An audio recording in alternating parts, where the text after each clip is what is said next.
most fundamental question in this week's parsha is the difference of opinion between Rivka and Yitzchok about Esav and Yaakov. Wide range of positions through the Deiros, from Chazal on, how to understand what their interpretations, the different approaches. Yitzchok seeming to be Makarev more Esav, and Rivka more Yaakov. So another question that's asked is that just a seeming technical question is that the person, nobody knows, has a guarantee on life and the continuity of life. We make all kinds of statements, Moedani, and throughout our tefillos on the gift of life every moment, every day. Of course, as one gets older, we're dealing with chazokas, with rove, with probabilities. But when Yitzhak declares that he's reached a certain point where he feels he must give the bracha, the question is what was the particular moment? What was the why then? Why not earlier?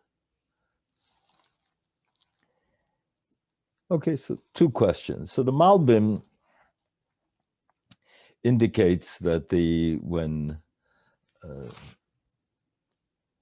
Yaakov comes in and the Bosik says that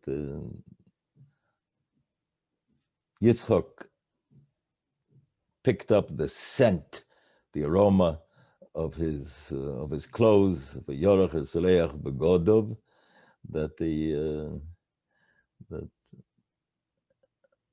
beged is an external garment that clothes the body. Most people, their behavior, there's a certain disparity, there's a certain gap, there's a certain distance between who they are and how they behave. The essence of what they are and how close it expresses their behavior, especially when it's assuming positive valence, is that an expression of the core reality of that neshama. The Malbim says that the Yorech, when Yitzchak picked up the scent, the aroma of his begodim, of the external and the internal were exactly congruent. They were there was an exact fit, that he understood that this isn't someone who is going through a theatrical exercise of behaving in a positive manner, though internally he might have been a different person.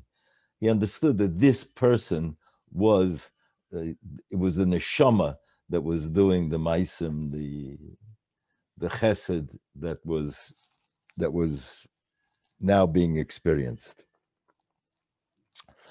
I heard many years ago from Rabbi Yaakov Weinberg Zatzal that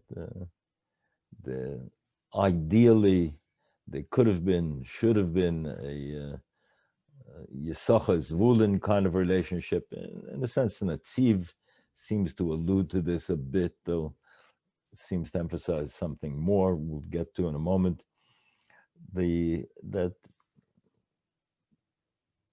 Esav, attending to Elam Hazeh, would then allow for Yaakov to be a Ish Tam Yoshev Oholim.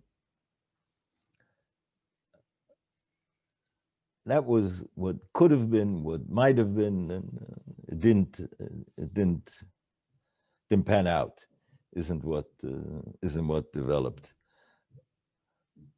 Question then is, why does again is why does Yaakov have to take the brachas if these brachas are in fact more or appropriate for him in emphasizing the neshama, the bechera, before this is before Matan Torah, before the relationship between the Bechor and the Levi gets switched, and the Levium take over the Avodah.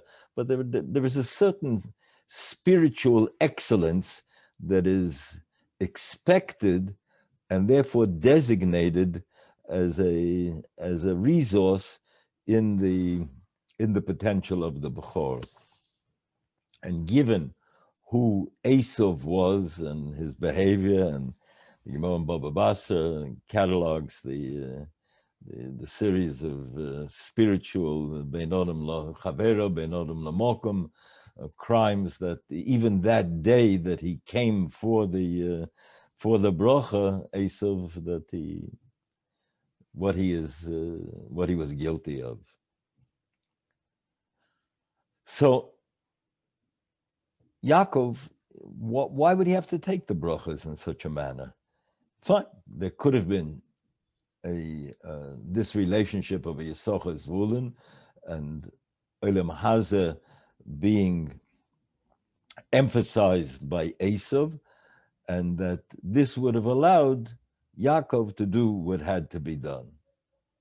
Didn't work out that way.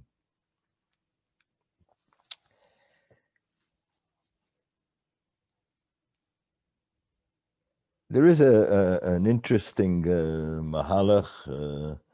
Rabbi Yitzhak Greenblatt here in Ohr Somayach pointed it out to me. Rabbi Yitzhak Yedidi Ahuvi called my attention to a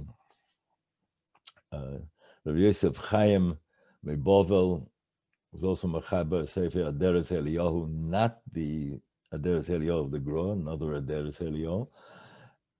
And he says that when you behave in a certain manner to somebody, it calls out of that person a certain reaction and a response to respond in kind, to react in kind.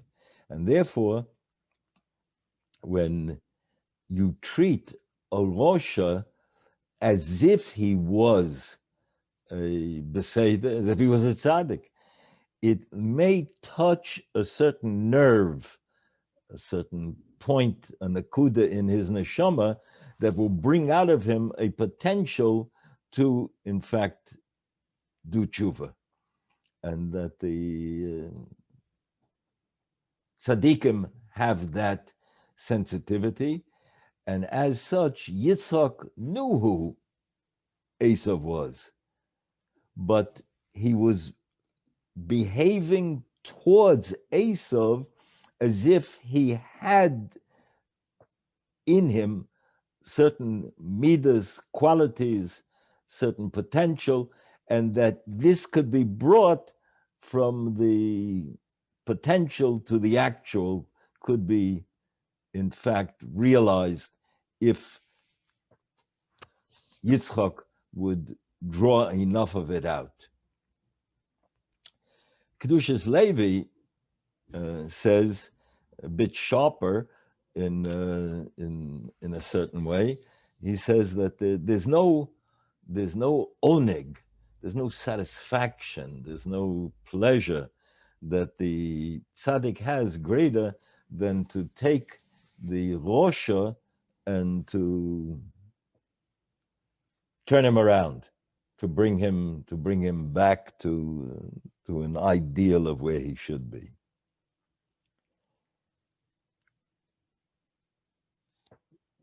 Yaakov Weinberg Zatzal emphasized the fact that that Esav needs it. Esav, for him to fulfill his role in Ruchnius, for him to contribute to tikkun ha'olam in the manner in which he is most suited, he's going to need these brachas of Olam Hazeh from Yitzchak, and Yitzchak will in fact promote, facilitate Esav being able to do this. The Netziv goes on a mahalach that there are two kinds of chesed. He talks about this in our parsha, he talks about it in Sefer Bamidbar and Shmos, and he correlates it with Keteris, and we'll come to that momentarily in Yeshem. The Netziv indicates that there are two kinds of chesed. There's a chesed which is humanitarian chesed, that society comes to a recognition that in order to exist, people need each other. And they have to, there's a certain complementarity, there's a certain dependency that we have on each other. And when you're in a community, you're in a state, you're in a world that there is this necessary interdependence, then it becomes reasonable for somebody who isn't a nihilist, for somebody who isn't self-destructive. There's an appreciation of having to come to terms with living with others, that we need each other. And this sense of mutuality, of some areas in modern humanitarian liberal philosophy, they call it communitarianism. Earlier in philosophic history, it was simply utilitarianism, but there are subtle differentiations between these different schools of thought. Okay.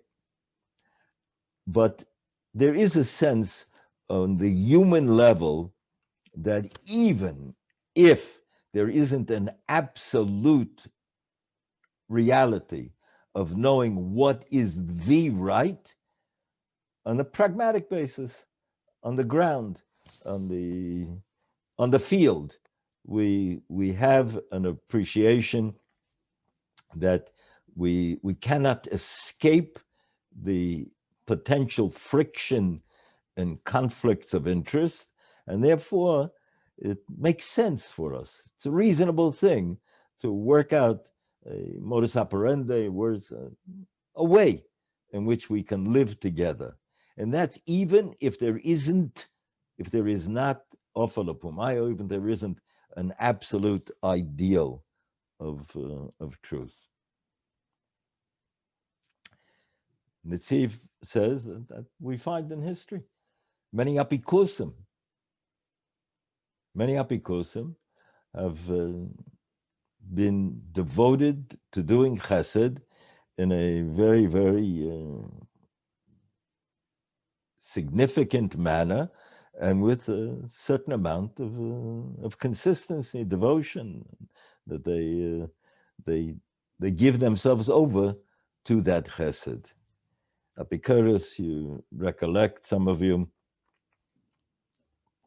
is either the root form, they trace it back to either hefker, to abandon, abdicate responsibility, or Epicurean, to live a hedonistic existence, that to deny the dimension of soul, but there's a body. Some of you may remember the story that we tell in Ohr Somayach of a fellow wakes up in the shtetl where he lives and decides he wants to become an apikoros, and they tell him there in town there is no apikoros under whom he can study. But if he goes to Warsaw, he can find Yosef the apikoros, and do a tutelage under him. He goes in search of Yossel the Apikoros.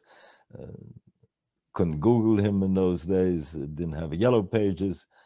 So he goes, where do you look for an Apikoros? He looks at the university, at the state library, at the museum, at the concert, all of the hallowed halls of culture. Begins to snow. Our hero wants to escape the inclement weather, and he drifts to the Jewish section of Warsaw, like a homing pigeon. He drifts home, and he comes to a one-room shtibel, one-room synagogue that's heated by a kerosene stove, and there's an elderly Jew sitting and studying a folio page of the Talmud, the Daf Gemara, and with the traditional chant, they get into a discussion. Lo and behold, that's Yossel the Apikoros. He said, "Who are you?"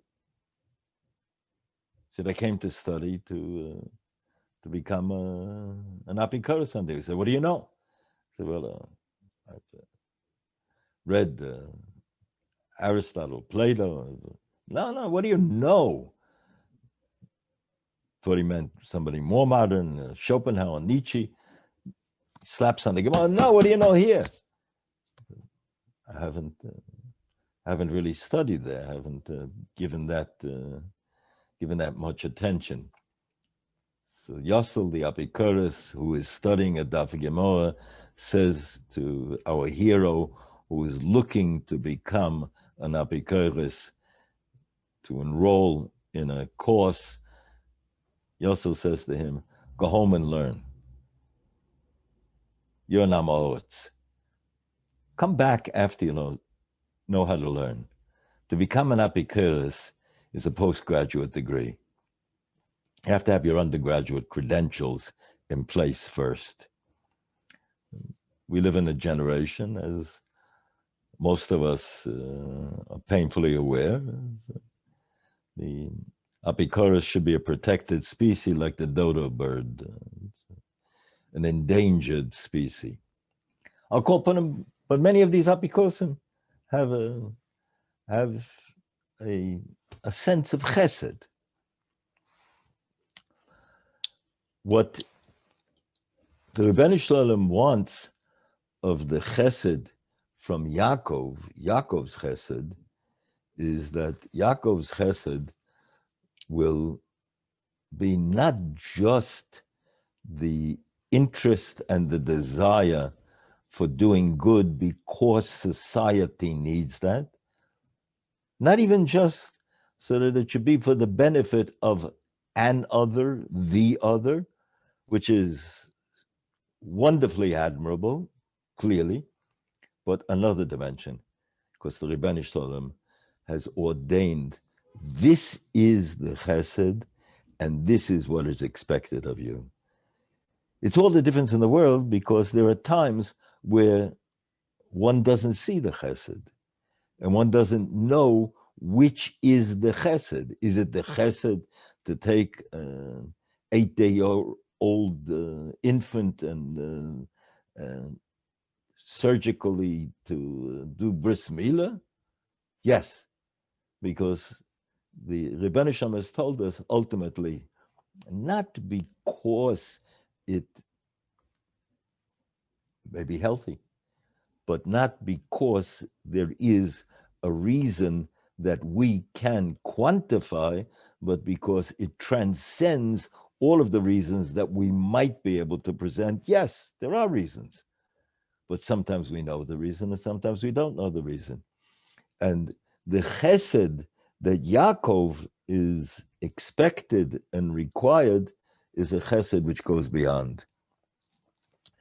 Chazal, the Gemara correlates it with Reach Boigdov, Bigodov, the scent of his renegades.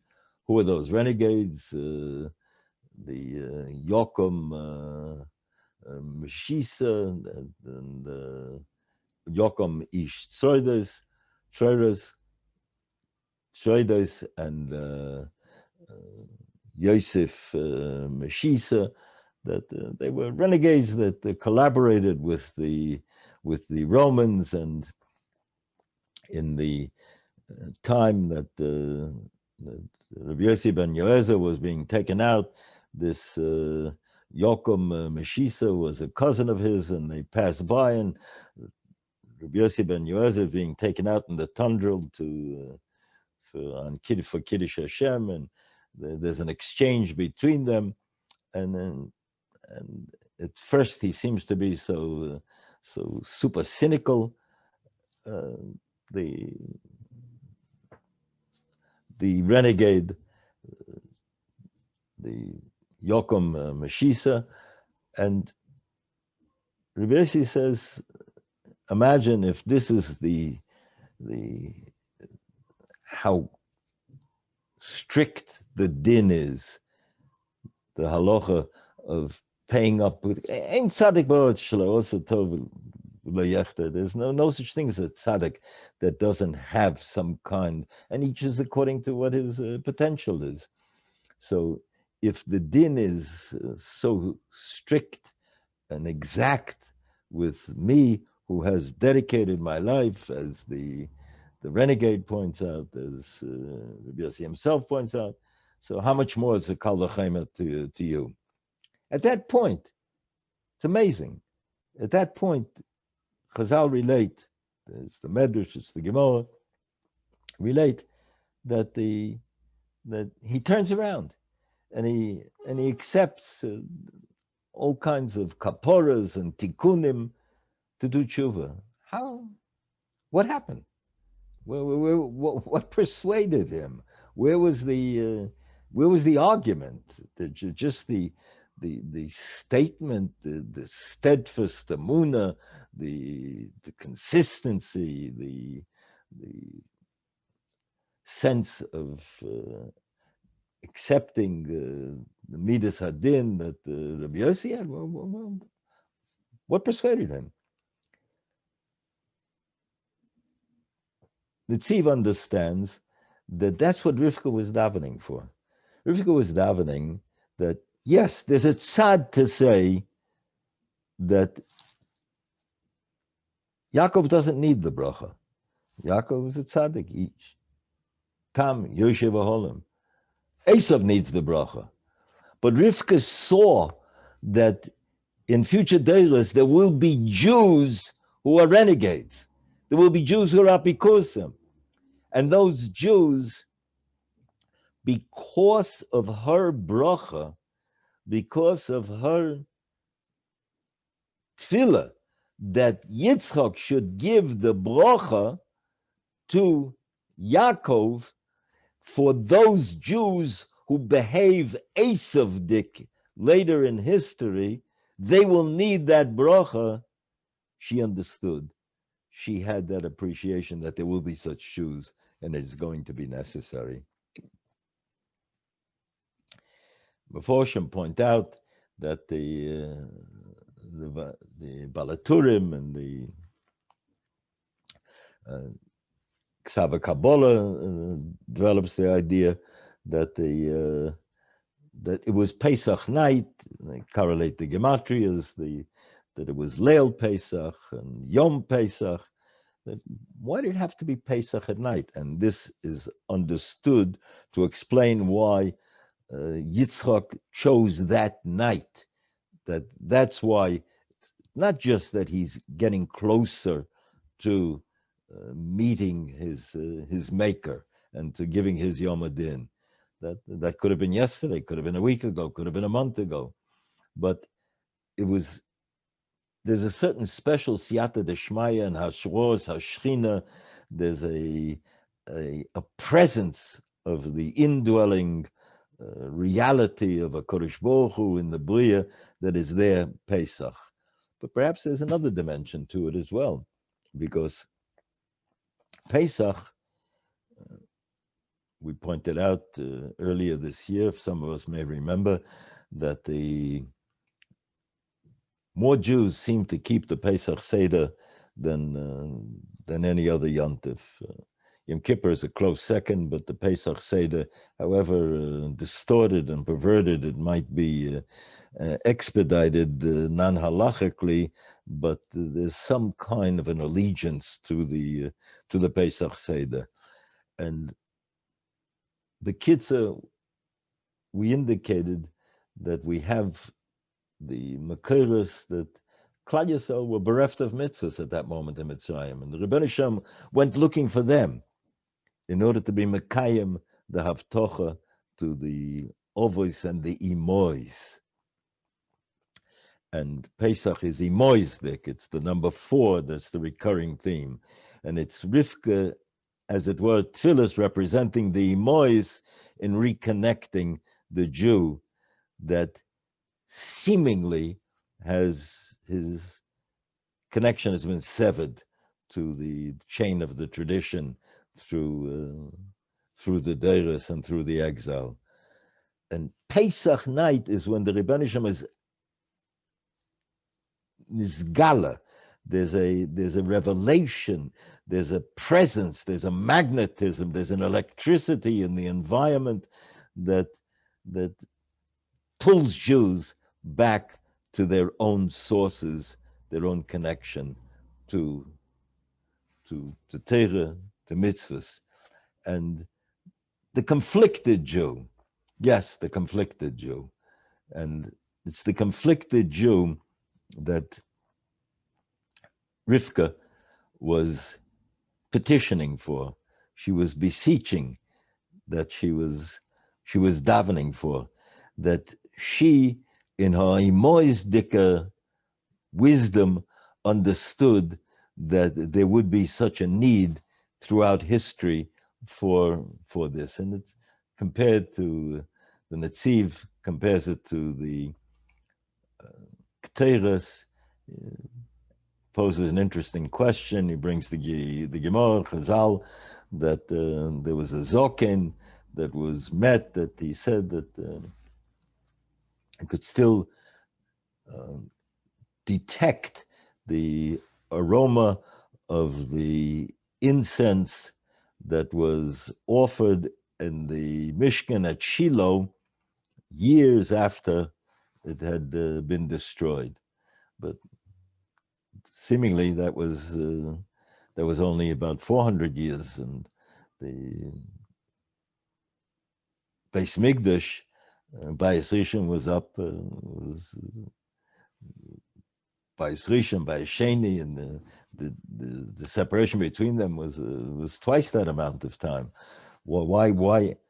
Because there was a certain excellence in Chesed that of Shevet Yosef, that the Menashe and Ephraim comprised Yosef, which was in Shiloh, which that excellence, then that aroma continues.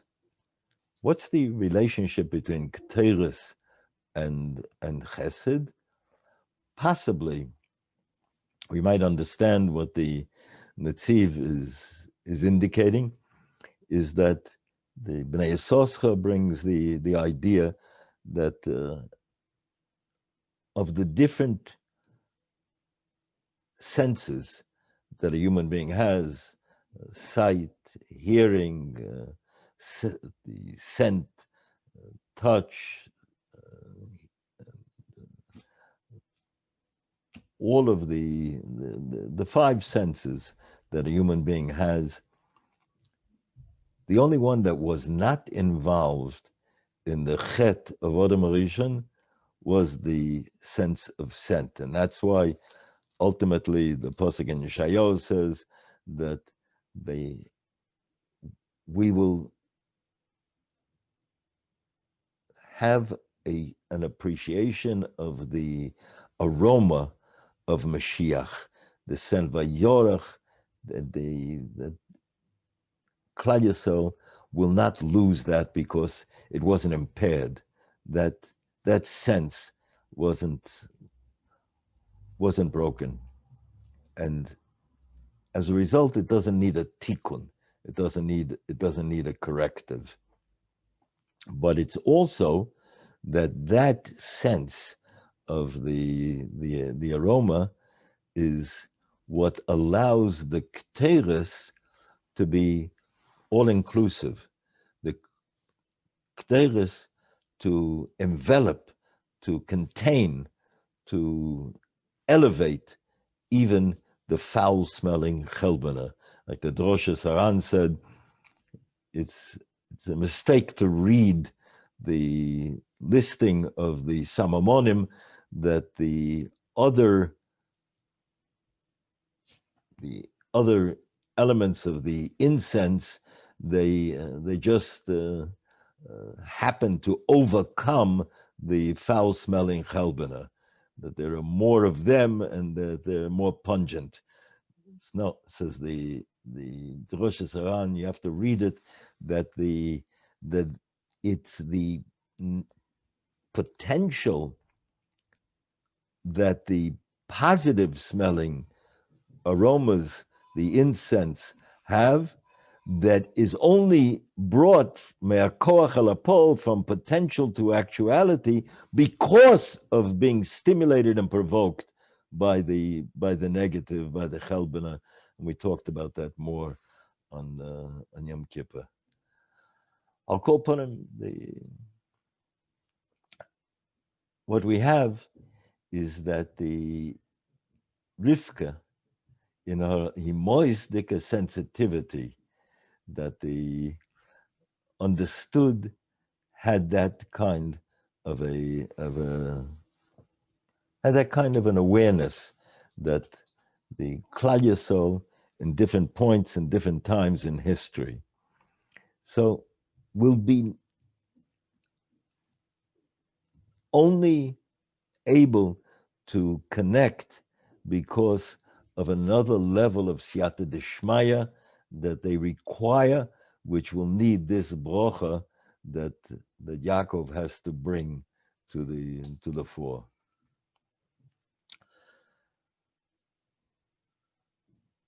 Simpler, maybe the simplest way of understanding the Yaakov's having to take the brachas in such a manner is that Yaakov swings like a pendulum throughout history. There's Yisrael, there's Yaakov.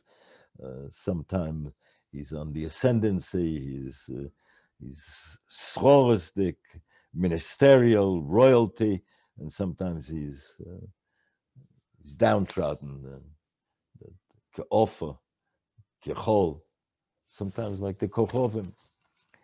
The Yaakov retains both names because he swings up and back throughout history depending on the performance, the behavior of Jews.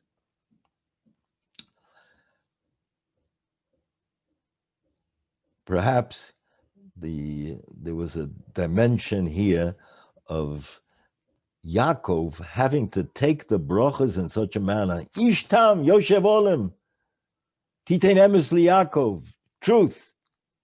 And he has to take the brachas in such a strange manner, roundabout way.